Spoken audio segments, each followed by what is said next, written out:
Good day traders, this is Liam from Sureshotfx. Today I've got another forecast about GBPJPY for the upcoming week. But before we look ahead, let's quickly talk about what happened last week with GBPJPY. We'll discuss how the market moved and where it might go next. First of all, we'll start our analysis on hourly timeframe. Here we can notice that market started with a retracement which mitigated this order block and then gave us a massive drop around 240 plus pips. Below down here, market generated a pool of liquidity which might be taken out as well. After sweep of liquidity, market may shift structure to bullish and continue to go higher like this, and then we can look for buy setups, aiming for the supply zone.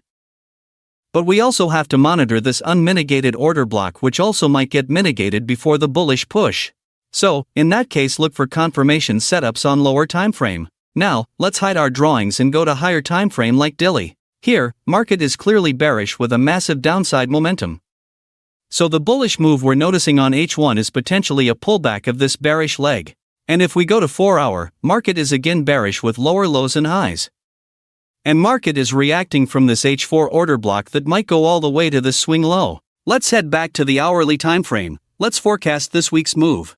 As momentum is bearish, market may break through these zones and completely switch to bearish, and then we'll be focusing on short setups. But until that happens, our focus will be buys from these liquidity sweep or the order block to this supply zone.